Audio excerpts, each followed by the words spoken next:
Je vais demander à Michel Herry de venir nous rejoindre parce que nous allons maintenant présenter l'exercice de prospective. Et avant de vous présenter les scénarios qui ont été imaginés, Michel Herry va nous en dire un petit peu plus sur ce qui a produit ces scénarios. Michel Herry est un spécialiste de l'évaluation des expositions professionnelles au poste de travail. Vous êtes intervenu dans de nombreux domaines à l'INRS. Alors je vais en citer quelques-uns. La prévention du risque amiante et des cancérogènes professionnels en général. Vous avez collaboré à des études épidémiologiques, évalué des performances réelles des masques de protection. Il y en a bien d'autres. Et puis vous avez pris une part active au développement de la mission veille et prospective de l'INRS à partir de 2013, en particulier à cet exercice sur l'IA, qui sera votre dernier, parce qu'on va quand même le dire, fin octobre. Vous aurez le loisir de profiter d'une retraite bien méritée. En attendant, nous allons travailler. Je vous écoute. Merci Nathalie, bonjour à toutes et à tous. Alors, très rapidement, je vais vous présenter la méthodologie de l'exercice.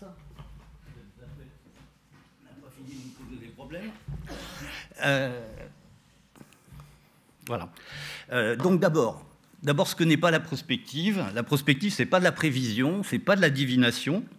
Elle sert à identifier des futurs possibles. Et ça, on le fait par la mise en œuvre de techniques spécifiques. On n'a pas de boule de cristal, on ne consulte pas le bulletin de la météo, on réfléchit de façon collective.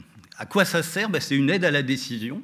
C'est-à-dire qu'on met un certain nombre de choses sur la table, on trie, on réfléchit, on voit comment tout ça pourrait évoluer dans les années qui viennent, et puis on tire un certain nombre de conclusions, et ces conclusions, eh bien, à l'INRS, elles sont d'abord utiles, enfin on l'espère, à notre direction, à qui on les soumet, et évidemment à notre conseil d'administration, qui ont, la direction et le conseil d'administration, la tâche de construire nos programmes des années à venir. Donc, notre objectif, c'est, et on l'a fait donc 9 fois, c'est d'identifier les principaux enjeux des décennies à venir, les principaux enjeux technologiques, humains, qui auront des conséquences en matière de santé et de sécurité au travail. 2 objectifs, mais Stéphane Pimbert l'a très bien rappelé: développer les contacts avec l'extérieur, favoriser les collaborations internes entre disciplines et métiers au sein de l'INRS. Et tout ça, évidemment, Stéphane l'a aussi dit, ce sont des exercices collectifs et pluridisciplinaires. Alors je vais aller très vite sur la méthodologie. Dans un premier temps, on essaye de décrire le système. Donc le système, c'est, dans le cas d'espèce, c'est l'intelligence artificielle. Comment va-t-elle se développer dans les 12 ans qui viennent, des 10 ou 12 ans qui viennent, et quels développements vont avoir une importance en matière de risques professionnels et donc de prévention des risques professionnels. Juste pour vous informer, mais vous pourrez voir tout ça dans les différents documents, on a défini 12 moteurs dont l'évolution va avoir un effet sur l'influence de l'intelligence artificielle au travail et en prévention des risques professionnels. La première composante, c'est l'offre en IA.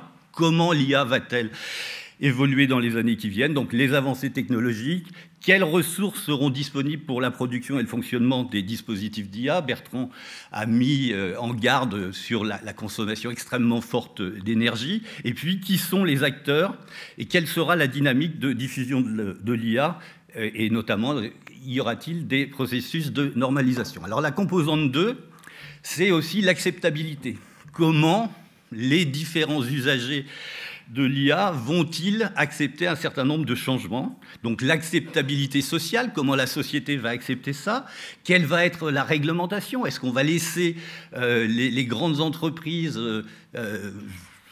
faire ça à leur sauce, ou est-ce que les États vont intervenir à un certain moment? Comment le monde du travail va-t-il accepter ces choses-là? Les employeurs, les employés? Et puis, quand même, c'est ça qui nous intéresse, comment une prévention liée à l'intelligence artificielle, donc avec potentiellement des boîtes noires, peut-elle être acceptée en matière de prévention, pardon. Troisième groupe de moteurs d'évolution, le travail, c'est bien la moindre des choses, et la prévention des risques professionnels, ça ne surprendra personne. Donc, quelle sera la croissance économique et la géographie de la production? Quelle sera la démographie du travail? L'IA, si on a affaire qu'il y a des gens qui ont 80 ou 90 ans au travail, ça ne va pas être la même chose que si on a affaire à des early adopters. Quelle sera l'organisation du travail? Quel sera le statut des travailleurs?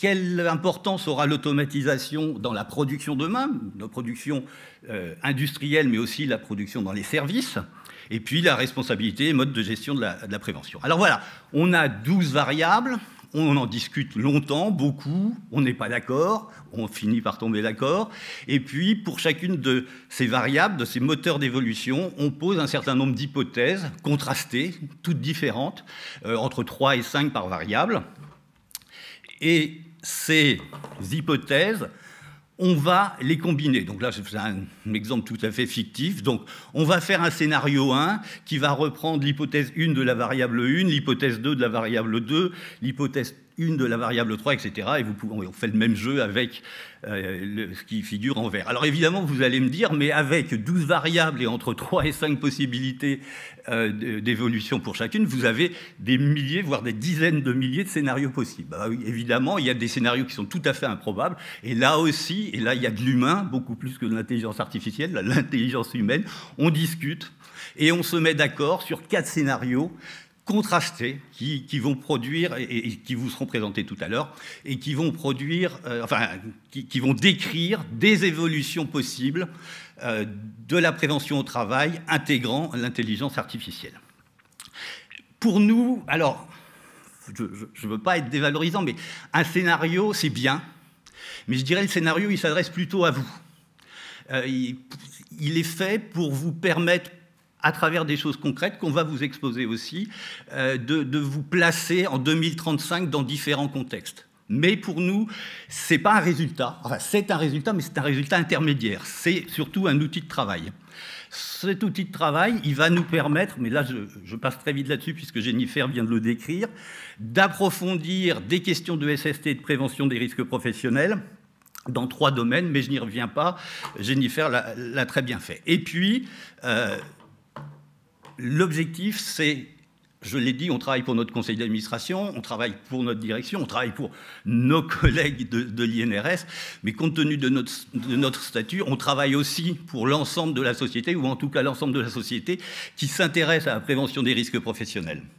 Et donc, évidemment, il y a des restitutions publiques, des documents, et on s'est lancé. Et on a fait, non pas des recommandations, hein, ça c'est clair, mais on a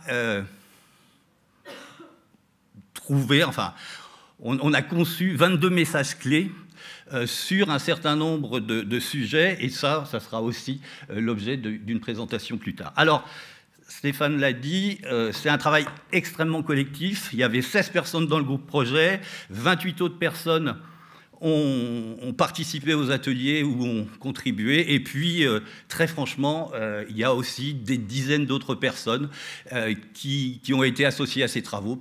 Alors, une conversation de 10 minutes au téléphone ou un entretien de 2 heures, ou bien aussi toutes celles et tous ceux qui concourent à la réalisation aujourd'hui de cette journée et que je souhaite remercier très sincèrement.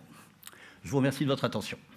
Merci beaucoup à Michel Héry. Ce rapport complet et sa synthèse, vous les trouvez dans l'onglet ressources si vous nous regardez sur votre ordinateur, sur votre tablette. Et puis vous recevrez d'ici quelques jours un petit mail pour ceux qui sont dans la salle avec un lien qui vous permettra de trouver ce rapport. La synthèse, vous l'avez ici, vous l'avez eu en entrant dans la salle.